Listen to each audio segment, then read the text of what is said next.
நம்ம சென்னையில கோயம்பேடு விட பெரிய புது பஸ் ஸ்டாப் ஓபன் பண்ணியிருக்காங்க. எப்படின்னா ஒரு ஃபீனிஷ் மால் மாதிரி பெருசா கிராண்டா கட்டியிருக்காங்க. செம்மையா இருக்கு. எந்த பஸ் ஸ்டாப்புக்கு பேர் என்னன்னா கலைஞர் செஞ்சுரி பஸ் டெர்மினஸ். நம்ம இங்க பஸ் ஸ்டாப்புக்கு போயிட்டு வந்த ஃபீல் ஆகாது. இங்க வந்துட்டு சுத்திட்டு போற மாதிரி அந்த மாதிரி ஃபீல் கிடைக்கும். செம்மையா இருக்கு.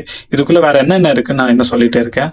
இதுல ஒரு லிஸ்டே இருக்கு. டெர்மினேட்டல் பிளாக்ல என்ன இருக்குன்னா டிக்கெட் ஆஃபீஸ் இருக்கு. அங்க நீங்க இப்ப டிக்கெட் எடுத்துக்கலாம். பிளாட்ஃபார்ம் இருக்கு, வெஹிக்கிள் பைக் பார்க் இருக்கு, ஆனால் பக்கத்துல பார்க் கூட இருக்கு. இங்க நிறைய விஷயம் எக்ஸ்ப்ளோர் பண்ணலாம். பயங்கரமா இருக்கு. இது கவர்மெண்ட் பஸ்க்கு மட்டும் இல்லாம பிரைவேட் பஸ், ஆவணி பஸ் எல்லாத்துக்குமே இங்க இருக்கு. 1 to 14 பிளாட்ஃபார்ம் இருக்கு. இதுல என்னென்ன ஊருக்கு பஸ் வரணும்னா நான் சொல்றேன். மதுரை, ராமேஸ்வரம், திருநெல்வேலி, அப்புறம் திண்டுக்கல், கும்பகோணம், தஞ்சாவூர், திருச்சி, அரியலூர், மன்னார்குடி, பெரிய பெரிய ஊர் வரும். எக்ஸாக்ட் லொகேஷன் உங்களுக்கு புரியுற மாதிரி சொன்னோம்னா வண்டலூர் ஜூக்கு பக்கத்துலயே இருக்க பெரிய பஸ் ஸ்டாப் இது. ஃபுல் வீடியோ பார்க்கணும்னா டிஸ்கிரிப்ஷன்ல லிங்க் போட்டிருக்கேன். பார்த்து என்ஜாய் பண்ணுங்க.